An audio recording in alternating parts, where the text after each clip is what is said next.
Stewart Brand is my name. I guess for our purposes here, I'm the author of this book, Whole Earth Discipline, and a lot of other stuff. Growing up, well, my mother, I guess, was a thinker and a visionary because she was, among other things, focused on space exploration. This is in the 1950s. And one result of that is when the Apollo space program came along in the 60s, a lot of my fellow environmentalists were kind of against it for various weirdly technical reasons. And all I saw was pure adventure, let's get on with it. And so as a result of that, I was on board with space and pushed, why haven't we seen a photograph of the whole Earth yet, in 1966. And then we got the photograph, and that created the environmental movement out of almost nothing. I was sort of acting as if I was lobbying NASA to get images of the Earth from space, but I was really lobbying the populace of the world to pay attention to the image and to think about the image a little bit in advance so that when we got it, there would be that shock of recognition. We have this big new mirror to think about ourselves in regard to, and also to think about it as a finite, fragile-looking place that we live. And I was pretty sure that that set of things would occur when we had the photograph. Amazingly enough, they did occur, and that photograph became so iconic that it replaced the previous iconic image of the Earth, which was the mushroom cloud of the Cold War. So you got rid of a bad image and got a very positive image that is still with us. And that's why I wound up using it on the cover of my new book. Which was more important between Merry Pranksterdom and U.S. infantry? They're about equal and matched in sort of bookends in a way, because I was at Fort Dix, and my weekends, I was running basic training as a second lieutenant there, and then my weekends were in the Lower East Side in New York, hanging out with artists, a group that later be called USCO, and messing with psychedelic drugs. And the week contrast was just the sort of life you want to have as a young man. Well, military training is fantastic, especially for an officer. I think especially for an infantry officer, because you learn how to lead, you learn how to manage, you learn how to handle at least small units. And as a very young person, you learn how to take charge.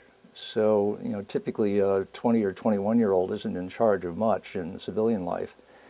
But I was in charge of a platoon, and 50 people, including some very experienced sergeants. You find that you step up to the responsibilities that you're handed. And so when I came out of that and then went off into the kind of the freelance civilian world, I expected to be in charge of things, and I knew how to be.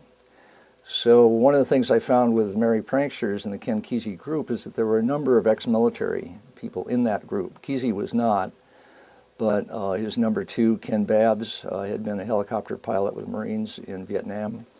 There were two other guys in the group who had been in the military, and that gave us a common language and a set of understandings and an approach to field expedience that you can just accomplish your mission with whatever's at hand. That's what you do in the military. And you never have enough stuff, you never have the right gear, you never have enough people, and so you figure out some way to make the right thing happen with what you got. And that's good training. I would love to see well, in a way, the Whole Earth catalog was part of the counterculture and treated as a kind of leader of the counterculture, but it was also a counterculture phenomenon in the sense that a lot of the hippies at the time were sort of eschewing technology, eschewing intellectual endeavor, but they were paying attention to people like Marshall McLuhan and Buckminster Fuller, and I was carrying those people forward, but also the kinds of technologies that I thought fitted in with the everything goes, let's try stuff approach that the hippies brought to the world. I think we need that again now, that there is a younger generation who does not bear relation to the Cold War, which was what my generation did, is not liberated by drugs, which my generation was, is liberated maybe by communication technology, and the crisis that current generation is facing is climate change. In their lifetime, the world will change. And they're the ones that are going to be in charge of figuring out what to do about that. And I think that is going to be realized to be a somewhat revolutionary process, because the older generation is dragging its feet. It doesn't matter. And I think the younger generation is much more comfortable with technologies like biotechnology. We're starting to get green biohackers.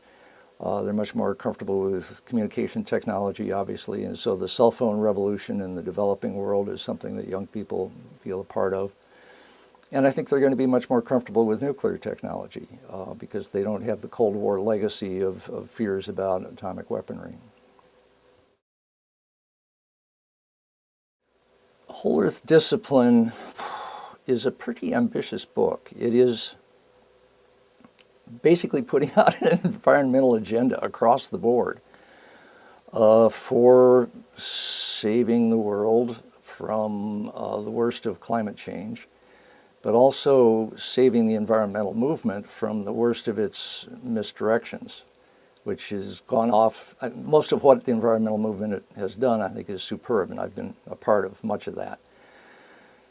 And much of the book is acknowledging the things that we got right.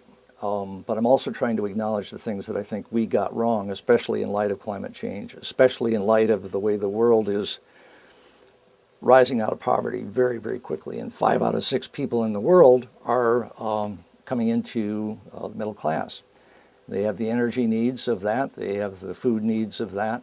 They have the expectations of that. They have power and ingenuity, all this stuff. And any environmental behavior, any program to deal with climate change that doesn't acknowledge those things, plus the rapid movement of biotechnology. I was trained as a biologist, so I'm alert and excited about that. All of that stuff changes the world situation such that to be an effective environmentalist now, I think, involves some serious changes. That's what the book is about. There's a lot of ideology in the environmental movement at this point. Some of it is political. There's a kind of a left bias, which I think hurts us terribly. There is a romantic bias of being one with nature, and which is great because you get a lot of motivation from whatever was your deepest connection with nature, or maybe just a book about nature. But that approach can then blind people to taking science seriously in areas that are inconvenient for a standard environmental approach. So genetic engineering, GMOs, all of that, are scientifically profound, valid. The engineering is superb. They have great benefits for the environment. But if there's this kind of romantic notion that that somehow goes against nature, it's not only a romantic notion, it's an ignorant notion. So what I'm trying to bring to bear is, here's a lot of the data and science and what's out there, and we've been living with these things for 10 years now, and 1, they don't hurt you to eat. 2, they're great for the environment for these various reasons. And so rather than fight this technology, let's green it up and really run with it. That sort of thing is, I think, what I'm trying to do here. I think the main technology that should be green right down to the core is biotechnology.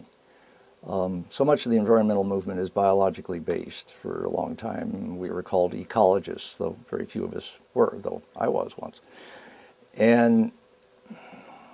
But we listened to the science about climate and then deafened ourselves to the science about biotechnology. There is so much juice in that domain. I think it's going to dominate a lot of what's going on in this century anyway, and for environmentalists to stand in its way will just make us look stupid. And has already made us look dangerous, because in places like Africa that badly needs food crops that are adapted to the tropical agriculture situation they're in, environmentalists, especially based in Europe, have stood in the way of that technology and said it's bad for you, it's poison, it's against nature, all this nonsense. And as a result, people have been seriously harmed. The technology has been delayed by a decade or more. And I sort of don't mind when the environmental movement is making a mistake and it's neutral, but when we do harm, I mind a lot. The main argument now, the main green argument for nuclear power is the climate one, that this is basically a zero carbon source of baseload electricity, which is what you need to run cities and so on. And The world's now half cities, and it's headed toward 80% urban people. So we're going to want a lot of that kind of electricity, and it either comes from coal or from nuclear. And the coal waste, which is hundreds of thousands of tons of carbon dioxide that goes into the atmosphere, is tremendously deleterious in terms of climate, plus all the other stuff that comes out of there, mercury and so on. Whereas the waste from nuclear is very limited in size and in scale. It's heavy, but you put it in these dry cask storage containers out back of the parking lot at the reactor sites, and there's not very much of it. It doesn't add up very quickly. You're getting a lot of juice out of it. And then it's relatively easy to either put in the ground. I think the best site for it is in New Mexico at what's called the Waste Isolation Pilot Plant that's already been dealing with nuclear waste for 10 years. Or leave it where it is for 50, 100 years while we think about whether we want to either reprocess it the way the French do, or completely burn it in the fourth generation faster reactors that are very comfortable treating that waste as fuel. I think the U.S. has done more harm to itself by worrying about terrorism than the terrorists ever did. And so, we bend everything to think in terms of, oh my gosh, what would a terrible terrorist do with this? And, it's been quite a long time now since there's been that kind of attack. You would take an exceptionally stupid terrorist to try to do something harmful with what goes on with nuclear power. One, the sites are, isolated, incredibly well guarded. The stuff of the way it's transported is very, very safe, and they've run. You can see images, videos of trains running into the containers and no bad thing happening and so on. And one environmentalist said to me, well, you could you could get a shaped charge and blow a hole in that container and get at that spent fuel. And you have to say, okay, and then what? No bad thing has happened yet. It's just there with a hole in it. You want to go deal with it. It's too hot. It'll hurt you. And you're off in the bush somewhere. It's just, it's science fiction to try to imagine tricky ways that terrorists might do bad things with nuclear as it's used in nuclear power. You can find lots more scary things to do, as real terrorists really do, with many other parts of the infrastructure. It's an electrical grid with various gases like chlorine gas and so on, natural gas that are moved around in compressed form. These are much more vulnerable. So, but I think the question of what would terrorists do with nuclear power stuff is one of the ways we try to persuade ourselves not to take this seriously. And environmentalists are always looking for something of, oh, it's too expensive, therefore we can't do it. Even though wind is incredibly expensive, but that doesn't stop us from doing it. And it's fine. I'd love to see lots of wind. Or, oh gosh, there's a problem with the nuclear waste, therefore we can't do it. And it's a very prejudiced, I think, ideological set of arguments that emerge. But I wound up, in this book I just finished, having to go through every single one of the objections and say, well, let's look at it realistically, pragmatically, ideology aside for a minute, and how does it play out in those terms? And I'm persuaded, I used to be against nuclear power, kind of in a knee-jerk mode, as I look through all of the details of the alternatives with coal, how nuclear actually works, the prospects of the next generation reactors that are coming along. Looks to me like, in terms of climate and in terms of everything else, nuclear's a good thing to expand. It's obviously going to be just part of what we do about energy, and it still doesn't add up. So we are looking at serious climate problems, frankly, no matter what we do. And that's another issue that I'm trying to get environmentalists off this kind of Al Gore, don't worry, we'll all get jobs, and do a few of the right things and wave our hands really fast and the climate problem will go away. I just don't see it happening that way. I think that environmentalists kind of grasp at straws a little bit with wind and with solar. They're absolutely right about efficiency, and that cutting back on the excessive and stupid use of energy has a long way to go. And so, for example, the Chinese were saying, well, they're now emitting more greenhouse gases than the U.S. Well, per whole country, but per capita, they emit 1/6 the greenhouse gases we do. So we have a long way to come down to where they are. And they're probably going to go up a bit from where they are just because they're getting out of poverty. So those things are right and good. What I think we're just realizing is the size of the footprint, as it's called, of both wind and solar. A typical 1 gigawatt nuclear plant is maybe a third of a square mile, and a 1 gigawatt solar powered plant is about 25 square miles of bulldozed desert, and is a protector of desert. I don't like that trade-off very much. It's something we're discovering in California now as various solar projects are going forward, and they've put dibbies on 1,000 square miles of Southern California. They want to basically doze flat and put these solar farms on. So I'm all for solar on rooftops and for new solar technology that can put it on the streets and paint and anywhere that you can somehow turn sunlight into electricity. I think that's great, but to imagine that there's no hard trade-offs is an illusion, and that's going to keep happening. We've been here before, back in the 50s and 60s, when again in California we had a lot of hydroelectric dams coming in, and the Sierra Club said this is unacceptable, and nuclear power is just coming on. And for a few years there, the Sierra Club said nuclear power is better than dams. Then they changed their mind about that. But actually, I think they were right the first time. The worst case scenario for where climate and the environment might go in this century is James Lovelock's. He did a book called The Vanishing Face of Gaia. He's the Gaia hypothesis guy, and he's basically saying there's good indication from past records that the Earth might restabilize at a slightly higher temperature, 5 degrees Celsius warmer than now, and then level off again. One problem with that is the carrying capacity for humans in that world is about 1 billion and a half people. In other words, the difference, 6 or 7 billion at that point, would be killing each other off over vanishing resources because of drought and rising sea levels and so on. So that's a future which we can see right now in Darfur. Basically, drought is war. That's how it plays out. It's resource wars, it's chaos wars, it's environmentally failed states. It's a really ugly world. And I don't think many environmentalists would be the ones to be part of the 1.5 billion at the end. It'd be military people. That's a hard-fought world. The best case future, I don't think we've actually figured out yet, because the current idea of the best case is that we use a whole lot of renewable and nuclear and everything else and basically get, as a fellow named Saul Griffith says, 13 terawatts of new clean energy. That is basically replacing coal and to some extent natural gas and oil. That involves tens of thousands of square miles of solar farms and wind farms and reactors and geothermal and on and on and on.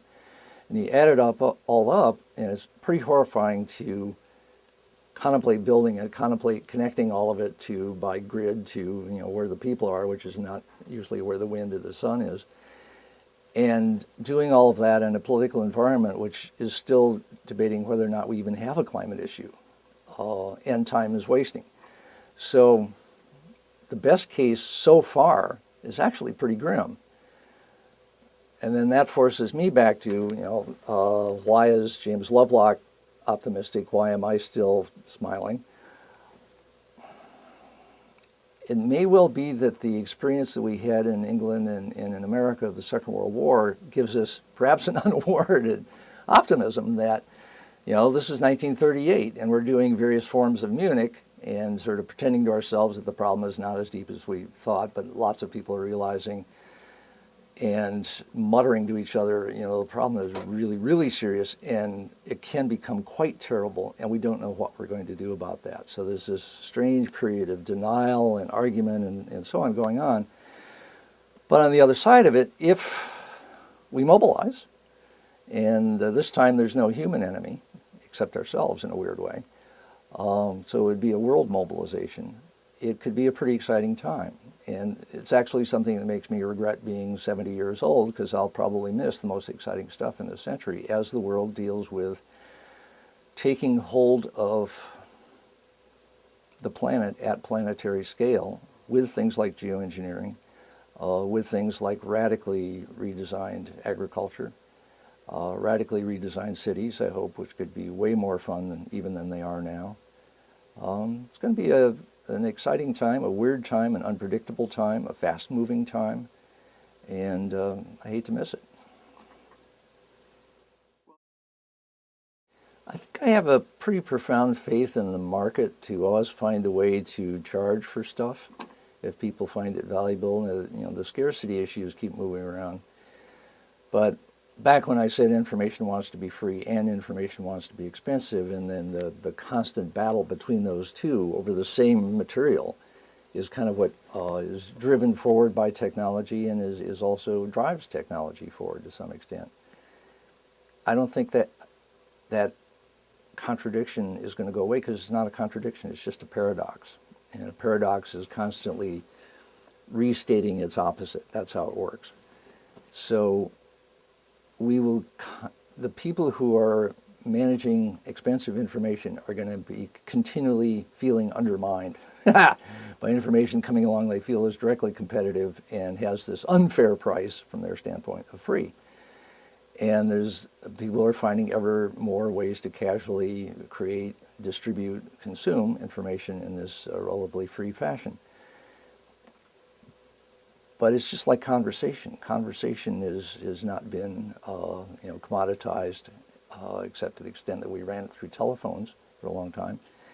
And even there, the content was not commoditized. It was just the dial tone. It was just the access to another voice, another ear. And so I think we see that kind of constant renegotiation of what we can charge for in terms of information, just going to be a perpetual debate. And every now and then somebody says something like, well, one thing China can never do is regulate the internet. And then China regulated the internet. So, whatever we think is going to happen, it keeps showing us that something different is going to happen. And you can say it's all going to be free. No, it isn't. You can say it's all going to be expensive. No, it isn't. No, far from it. Chris Anderson's book, Free, has a whole chapter on my riff on information wants to be free, which dates back to 1984. And a very insightful one, I think. And he's thought about the issue more than I have. He's studied it economically, partly from his own background, more than I have. And I think his book is outstanding, and I would say that it was unfairly reviewed not once but twice by the New York Times.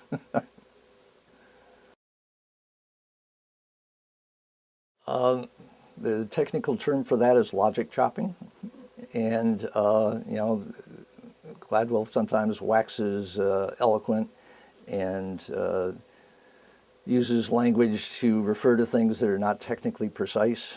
And that's part of what you do when you're doing creative writing, which he does brilliantly. And that's what I was doing. And one of the reasons you remember the phrase information wants to be free is because it imputes this as if willfulness, a kind of determinism to the process, which invites that second thought. And so, and that is indeed exactly how it was analyzed in the book Free, and Gladwell, I think, should have responded to that rather than invent his own, I think, inappropriate argument.